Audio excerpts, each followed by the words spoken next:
Zona América, te invitamos a conocer todo lo que sucede en el fascinante universo del cuerpo humano a través de especialistas que tienen la solución para ti.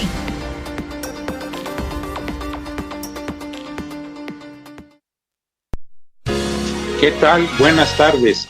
Bienvenidos a una emisión más del programa En Opinión de un Médico Nikkei.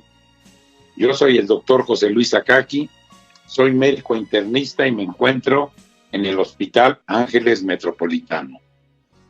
El día de hoy vamos a tratar un tema que es de lo más común, de lo más frecuente, sobre todo en mujeres.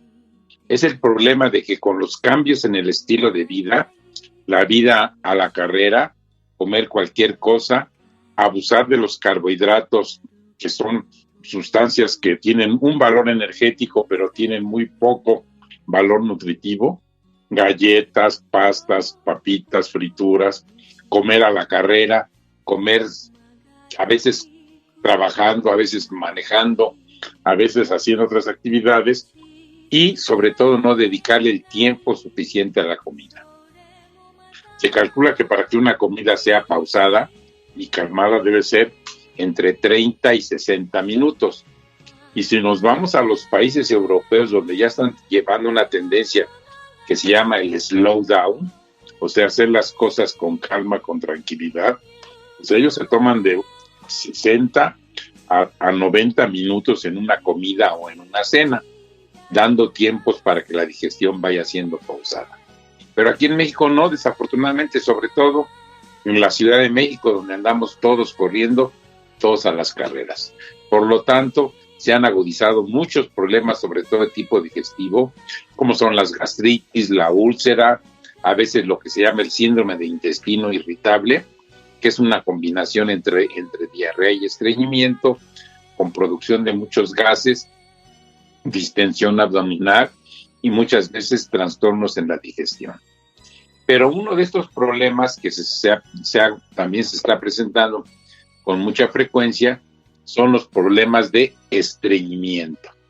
A las personas cada vez les cuesta más trabajo regular sus funciones digestivas y consideran que son estreñidas o que tienen diarrea porque no saben diferenciar entre una cosa y otra. Entonces, el día de hoy vamos a hablar sobre este problema que se llama estreñimiento, que es parte de un problema digestivo ya muy común. En esta plática vamos a abordar 9 puntos diferentes. Uno es el estreñimiento como tal, la definición, la frecuencia, que sea la epidemiología, lo que son los criterios para hacer el diagnóstico de una evacuación o una evacuación normal, que son unos criterios muy especiales, se llaman criterios de Roma. ¿A qué se asocia frecuentemente el estreñimiento? ¿Cuáles son los factores de riesgo? ¿Cuáles son sus complicaciones? Los métodos de diagnóstico y qué hay para el tratamiento de este problema que ya se ha vuelto crónico. Entonces vamos a iniciar con la definición. ¿Qué es el estreñimiento?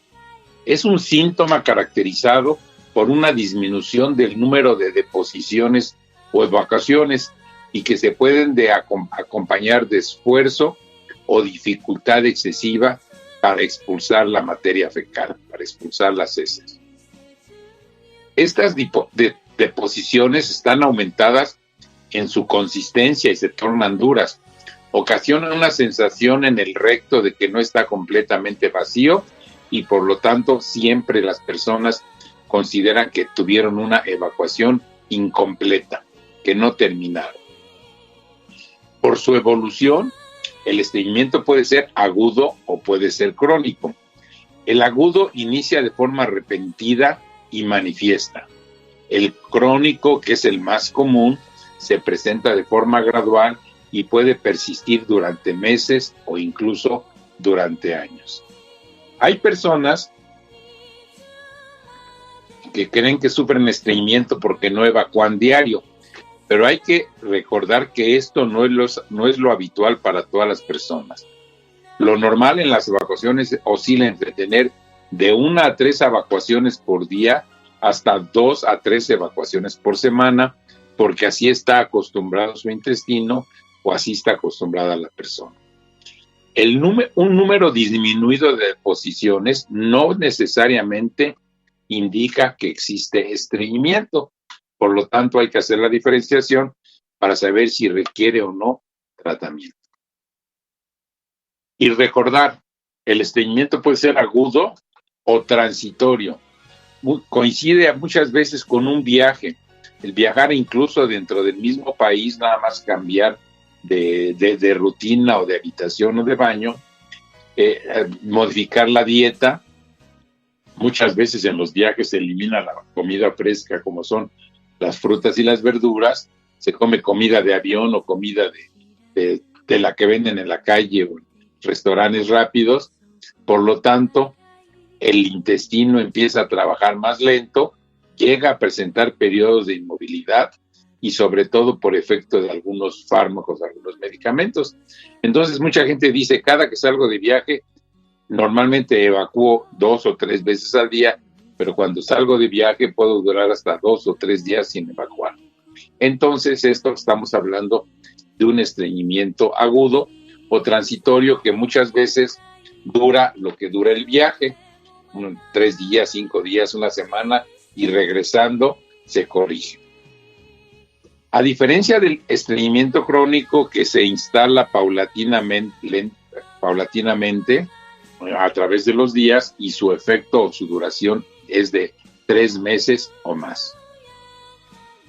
Recordar que el estreñimiento crónico es un trastorno digestivo muy frecuente y que afecta al 30% de la población general.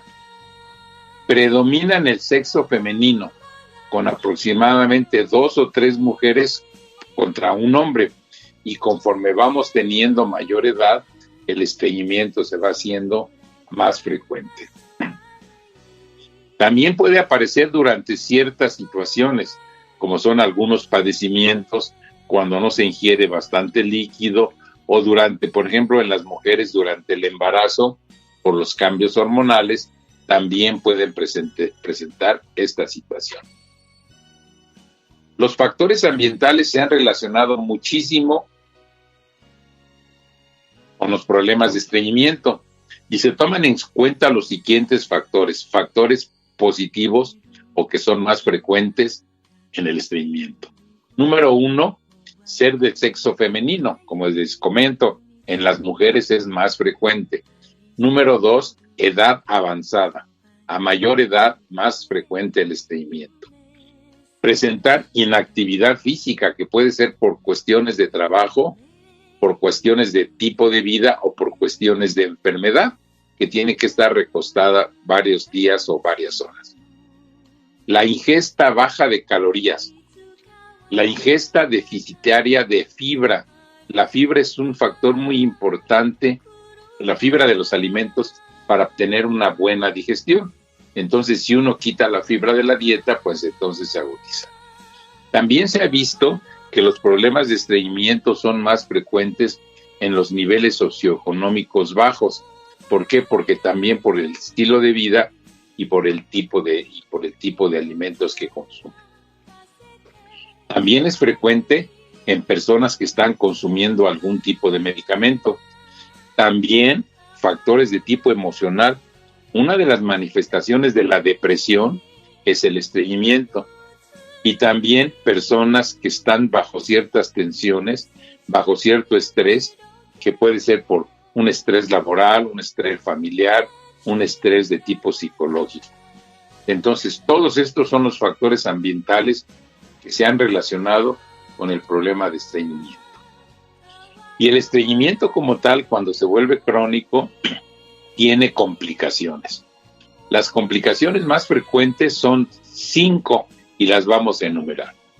Cuando hay un esfuerzo excesivo durante la defecación, aumenta la presión sobre las venas que están alrededor del ano. Estas venas se dilatan y pueden llegar a sangrar. Se les llama hemorroides. Un término común del pueblo se llaman almorranas, pero el nombre médico es hemorroides. En esta situación, cuando hacen mucho esfuerzo para obrar, cuando la materia se vuelve muy dura, Entonces, durante el esfuerzo de obrar, puede salir una porción del recto hacia la periferia o hacia el externo del ano. Esto se llama prolapso rectal o protrusión rectal. Y es muy molesto porque al salir una parte del recto fuera del ano, como el ano es un músculo que aprieta, un músculo que es tenso, puede dar muchos problemas de tipo dolor. También, cuando la materia fecal es muy dura y que se forman piedras, se llaman coprolitos, al ser expulsadas, al salir a través del ano, pueden desgarrar las paredes del ano y entonces se forman lo que se llaman fisuras anales, que se pueden inflamar, se pueden infectar e incluso también pueden sangrar. Cuando la presión para evacuar también es muy intensa y de mucho tiempo, estos esfuerzos crónicos para evacuar, repercuten sobre las paredes del intestino grueso, empieza a haber una presión interna y como si infláramos globos, a través de la pared se empiezan a formar pequeños globitos o pequeñas cavidades que se llaman divertículos. Y cuando estos divertículos se inflaman, dan dolor. Cuando hay divertículos se le llama diverticulosis, o sea que hay divertículos. Pero cuando están inflamados, duelen e incluso pueden llegar a sangrar, se llama diverticulitis. Como es un tejido elástico, es muy raro que por el esfuerzo, aunque estén inflamados, se rompan y se perforan. Pero si esto llegara a suceder, como se vacía la materia fecal hacia la cavidad peritoneal, y esta lleva habitualmente bacterias y irritantes, inflama toda la pared toda la pared abdominal, y esto se llama peritonitis. Y la peritonitis ya es una cosa muy grave, que se debe tratar con muchos medicamentos, incluso a veces es necesario una cirugía.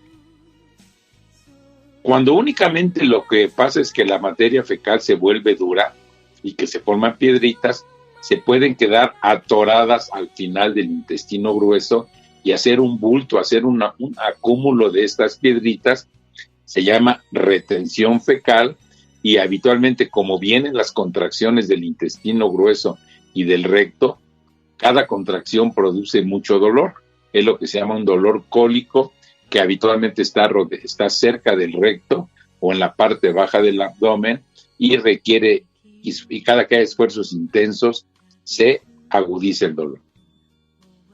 Muchas veces alrededor de esta retención fecal, por fenómenos de inflamatorios, el mismo intestino empieza a producir mucho moco, y este moco puede salir sin movilizar las piedritas siguen ahí atrapadas, pero sale moco, y entonces el paciente la puede confundir con que ya tiene una diarrea.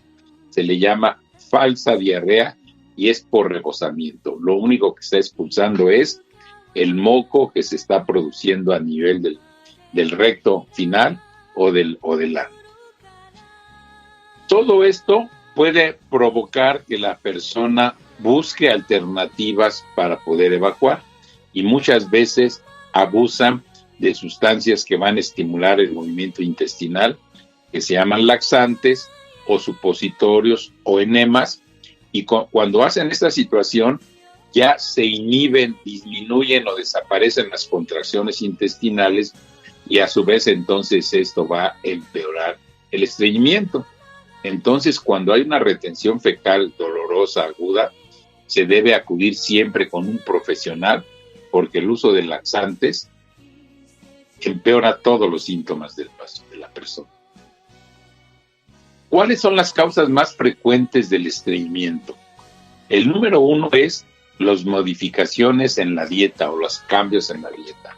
Por ejemplo, personas que disminuyen la ingesta de líquidos, toman poca agua, tienen una dieta baja en fibra y consumen alimentos como los carbohidratos, como algunas leguminosas que producen una materia fecal más espesa.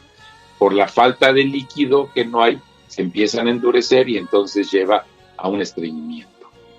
También el consumo de medicamentos que disminuyen los movimientos intestinales ralentizan la evacuación, se lentifica y también lleva al estreñimiento. También alteraciones en la defecación. Siempre se ha indicado que una persona debe acostumbrar a su organismo a evacuar en cierto momento del día. Algunas lo hacen al levantarse en la mañana, otras lo hacen después de ingesta de alimentos, otras las hacen en la tarde o en la noche. Pero lo que se busca es que haya cierto orden en los momentos de defecación. Cuando no lo hacen y lo hacen en forma desordenada, también esto va a favorecer la aparición del estreñimiento. Y otra de las situaciones que son frecuentes es lo que ya habíamos mencionado, el síndrome del intestino irritable. Antes se le llamaba colitis nerviosa, porque lo asociaban a fenómenos de tensión o fenómenos emocionales. Pero en esta situación, el intestino tiene fenómenos de aumento de la movilidad y tiene momentos de disminución de la movilidad. Entonces puede alternar unos días con una especie de diarrea y otros días con estreñimiento. Y finalmente lo que va a ser causa frecuente de estreñimiento es el uso excesivo de laxantes. Laxantes es todo aquel que trata de expulsar materia fecal, pero si no lo hace en forma efectiva, va a agravar el problema del estreñimiento. Continuando con las causas más frecuentes de estreñimiento, son los fenómenos por falta de agua, los fenómenos de deshidratación, tanto corporal, tanto de todo el cuerpo, como de la materia fecal.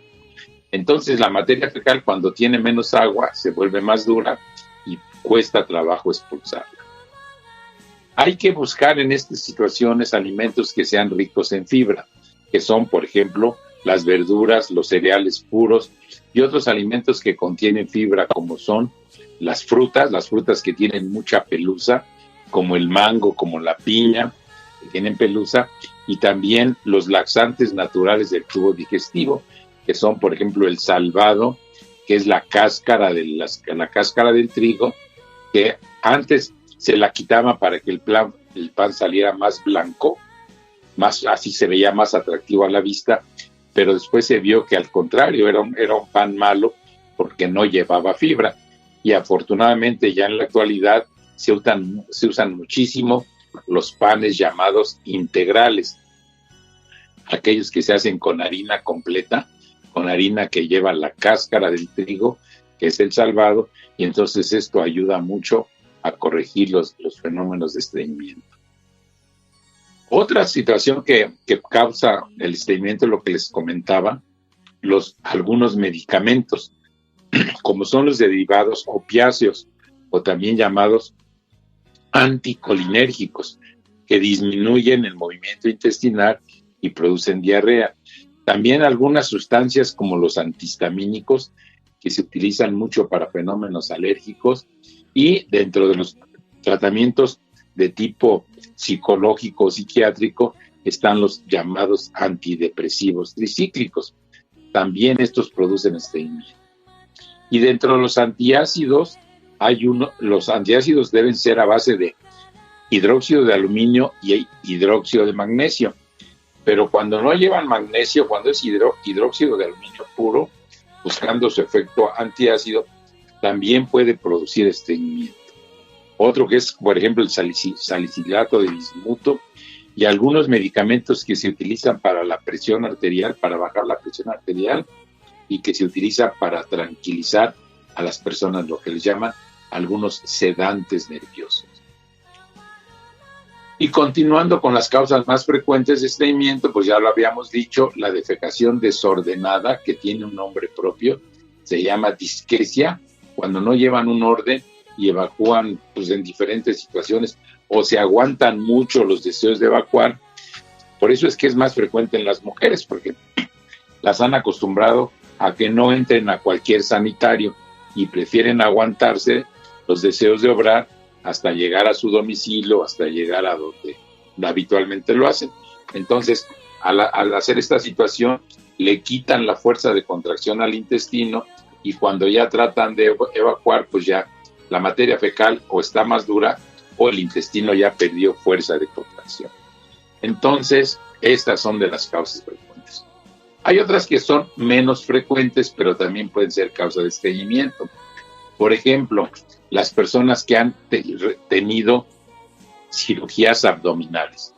Se sabe que cuando se abre el abdomen, por cualquier causa, para quitar la vesícula, para quitar el apéndice, para quitar el útero, dentro del abdomen, con el simple hecho de abrirlo y cerrarlo, se forman adentro una especie como de fibras, como de tiras, que se llaman adherencias, y estas adherencias, cuando van de un lugar a otro, le pueden disminuir la capacidad al intestino de moverse libremente. Entonces, al disminuir su movilidad, también pueden ser causantes de estreñimiento. También personas que han tenido un problema neurológico, por ejemplo, al intestino lo mueven fibras nerviosas que vienen de la médula espinal o que vienen desde el cerebro. Si hubo algún medicamento que afectó la función de la médula espinal, hubo una causa traumática, como son lesiones de médula, pues la persona va a tener como complicación inicial el estreñimiento.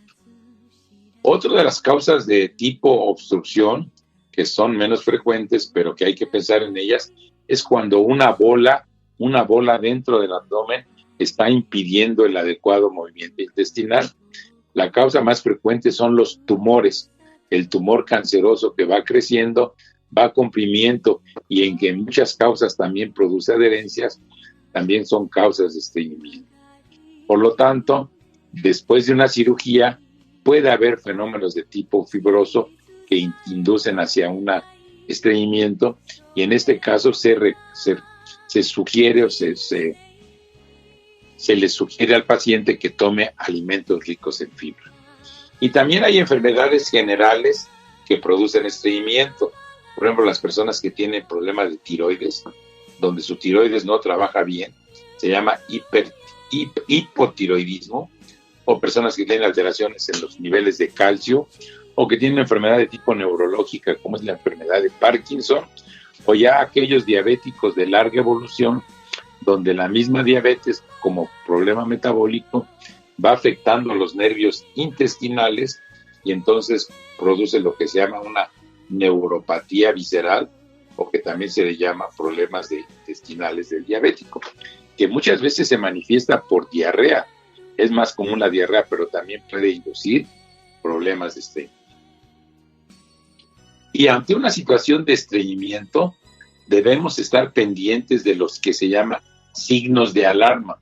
Signos de alarma quiere decir que este estreñimiento, ya sea agudo o crónico, se está complicando y está dando manifestaciones que pueden llevar a un tratamiento más agresivo o incluso a un vaciamiento mecánico del intestino o incluso hasta llegar a la cirugía. ¿Cuáles son los signos de alarma de que el estreñimiento se está agudizando? Pues empezar con distensión abdominal, sentir que tiene uno mucho gas en el abdomen, y no nada más sentir, sino verlo. Se ve un abdomen inflamado, un abdomen distendido. También cuando el intestino no está trabajando adecuadamente, el movimiento intestinal se invierte y en vez de ser de arriba para abajo, o sea, desde la boca hasta el ano, se revierte ese movimiento intestinal y entonces vienen fenómenos de náusea y vienen fenómenos de vómito, que dependiendo de dónde está la obstrucción, son las características del vómito. También estar pendientes si no hay salida de sangre a través de la materia fecal, que puede estar en dos formas. Cuando la sangre es negra, que se llama melena, quiere decir que esta sangre viene del tubo digestivo alto, que puede ser estómago, duodeno, esófago o parte alta del intestino delgado, o cuando lo que se ve es una sangre fresca que viene mezclada con la evacuación y entonces habla de un sangrado bajo a nivel de recto. En este caso hay que investigar la causa de sangrado. También si hay problemas de pérdida de peso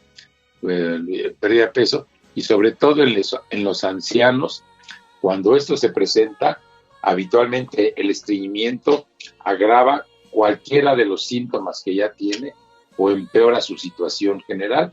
Si ya padecen del corazón, si ya padecen del pulmón, si ya padecen del riñón o de otras causas, cuando se presenta el estreñimiento, se van a agudizar todos estos síntomas. ¿Y cuál va a ser el tratamiento? Pues el tratamiento debe ser enfocado a lo que está originando el estreñimiento.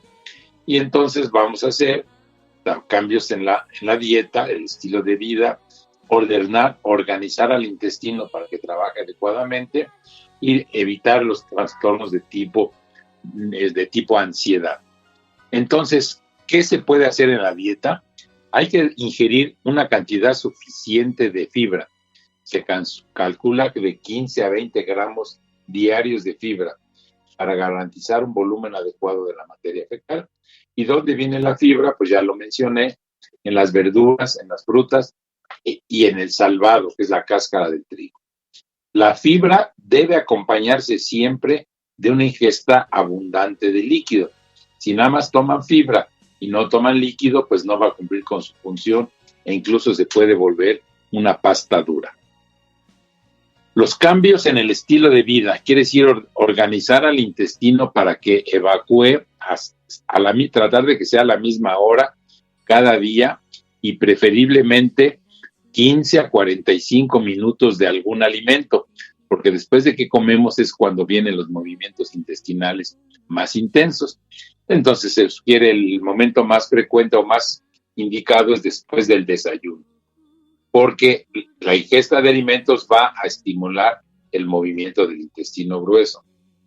Cuando hay ausencia de esto, cuando ya hay problemas de materias que tardan en salir o que están duras, algún tipo de tratamiento local que es un aceitito, los supositorios de glicerina, que reblandecen la materia fecal que ya está en el recto, esos ayudan mucho a expulsar la materia fecal. Incluso las personas que tienen ya un estreñimiento crónico, sobre todo las personas mayores de edad, se recomienda que todos los días se coloque un supositorio de glicerina. Otra de las cosas es cada cuándo se debe evacuar.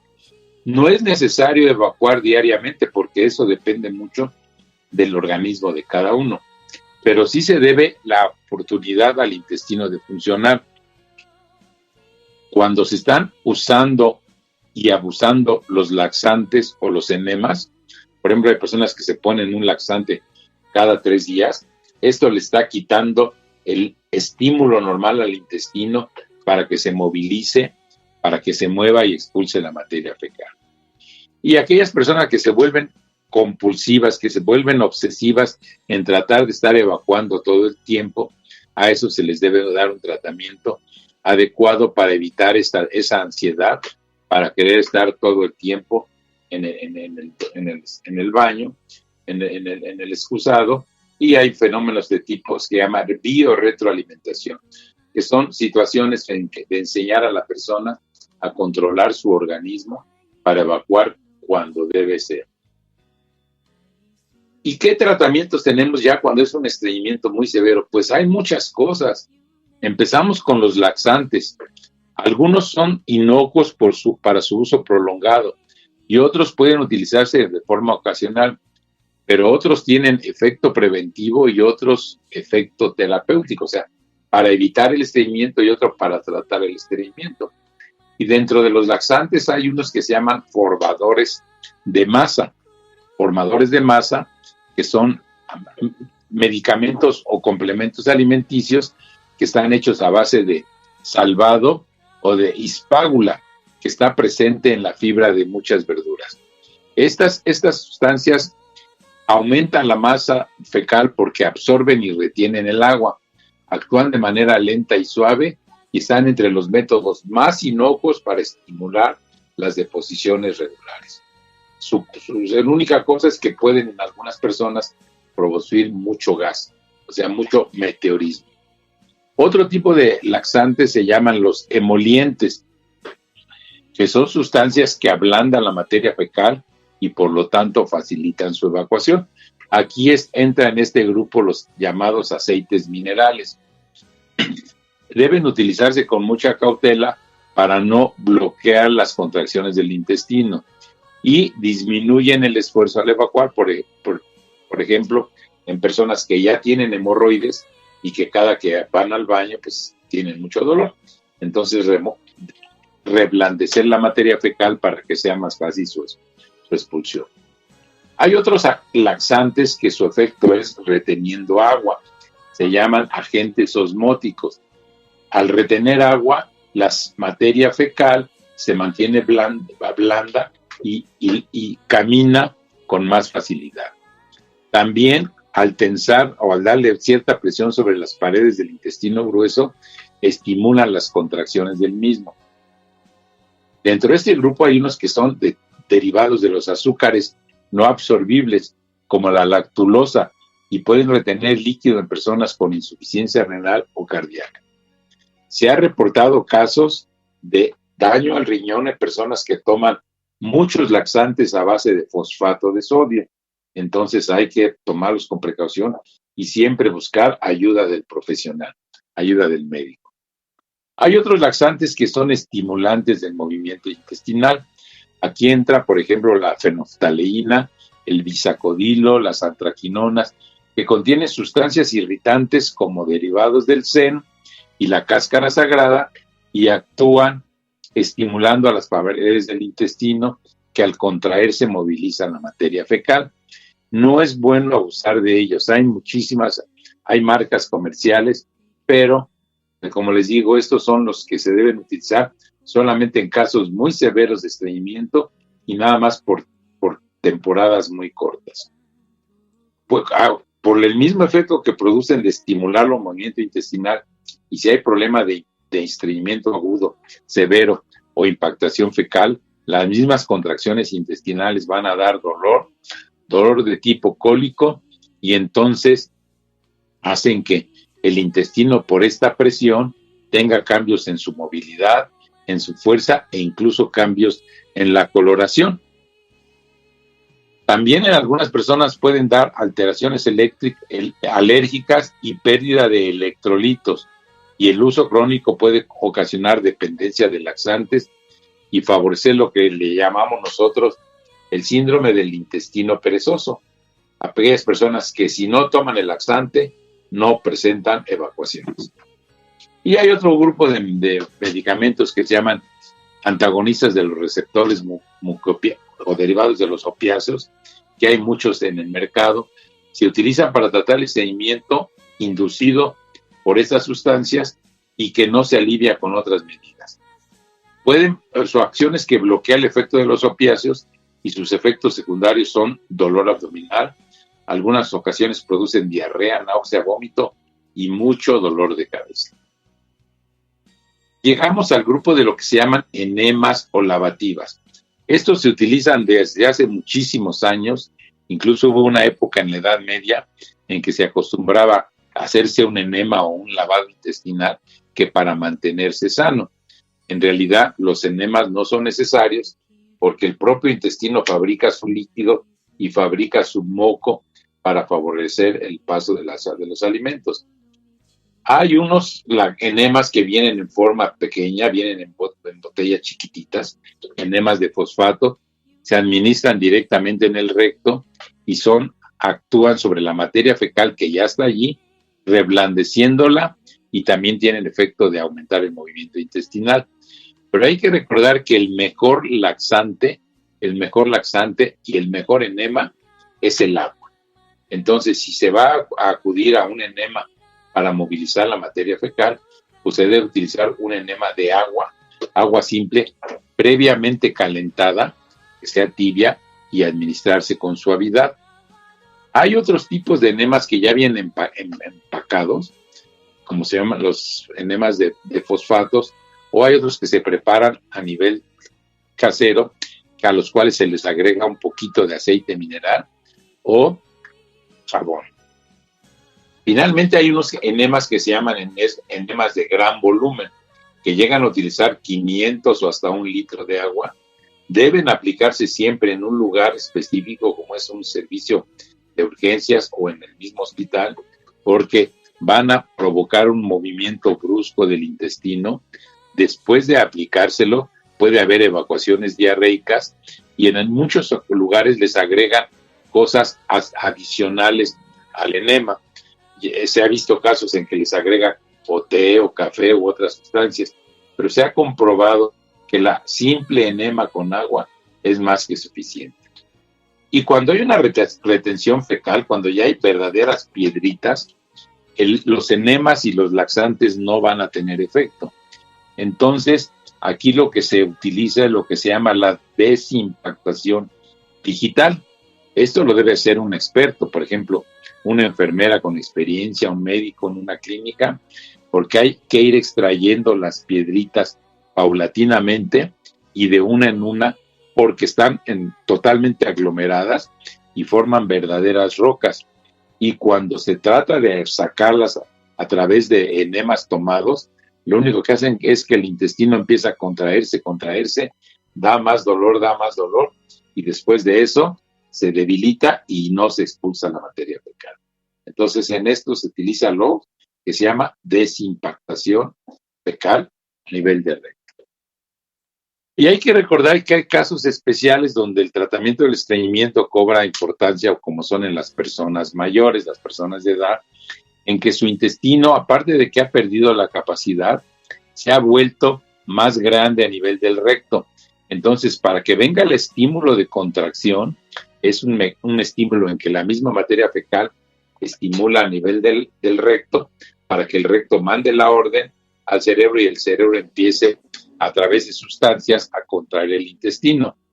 En estas personas de edad mayor, ese efecto está disminuido, por eso es que se impactan o se estreñen con mayor frecuencia y producen coprolitos o piedras de excremento. También recordar que las personas mayores son las que más fármacos, las que más medicamentos toman. Hemos visto casos de personas que toman 10 o 12 medicamentos diferentes para causas, porque el ortopedista le mandó uno, el cirujano le mandó otro, la nutrióloga le mandó otro, el neurólogo le mandó, y entonces van mezclando y están tomando muchos medicamentos, y todo esto, o el que le maneja su diabetes, eso, y entonces hacen verdaderas impactaciones fecales. Entonces, en este caso, los adultos mayores pueden caer en el efecto, en la situación de abusar de los laxantes o abusar de los enemas, y eso va a agudizar su situación. Y finalmente llegamos a lo que es las causas diversas del estreñimiento. Como les había comentado, el estreñimiento es de origen primario cuando el problema está en el intestino, está más asociado a los hábitos intestinales, y cuando es secundario o a otro padecimiento, como es en la diabetes mellitus y en las enfermedades neurológicas. Y en cada una de ellas hay que dar el tratamiento específico para tratar este problema. Y finalmente, recordar que para analizar a una persona con estreñimiento, hay que hacerle un análisis, una historia clínica exacta para ver por qué está estreñida.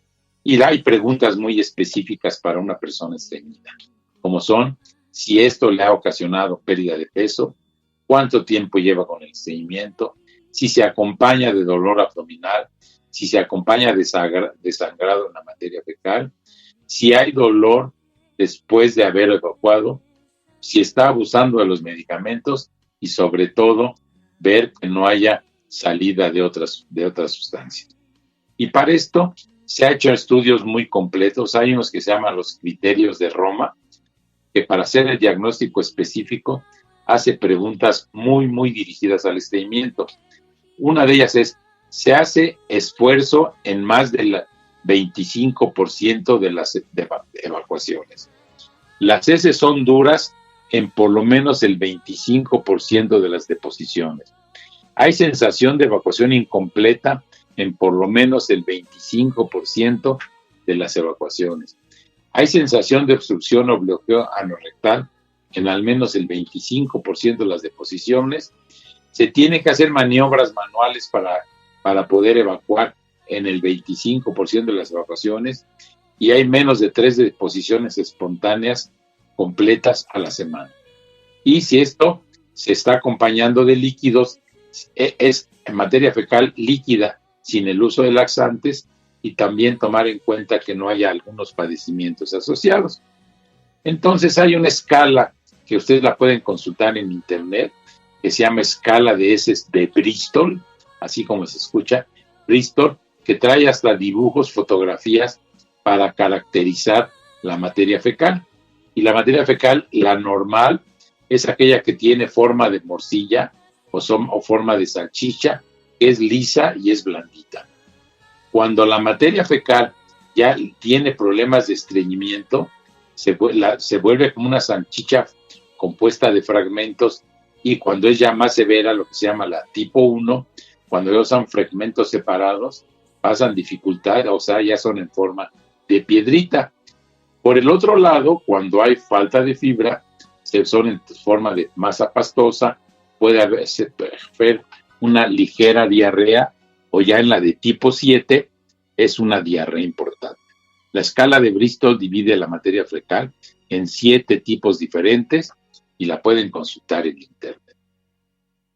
Y para finalizar el tratamiento, pues ya hay nuevas sustancias, ya se está utilizando mucho lo que se llaman los prebióticos y los probióticos. Los prebióticos son sustancias que estimulan el crecimiento o la actividad de las bacterias benéficas, que son los probióticos en el sistema digestivo. Característicamente los prebióticos son carbohidratos, pero la definición no incluye a los que no son carbohidratos. ¿Cuáles son los beneficios de estos? Mejoran la función de la barrera intestinal y del sistema inmune.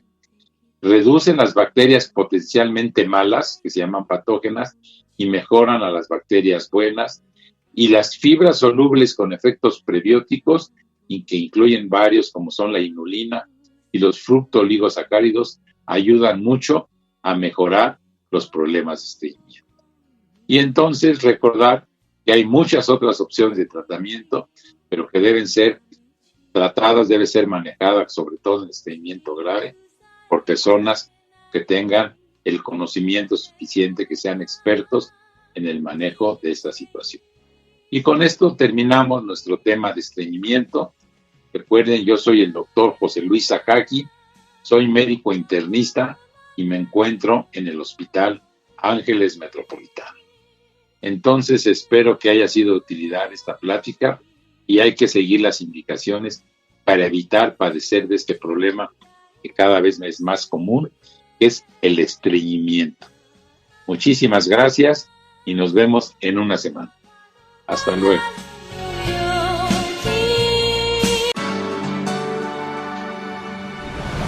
Hasta aquí con la información. Los esperamos la próxima semana en Zona Médica. Zona Médica tiene la solución.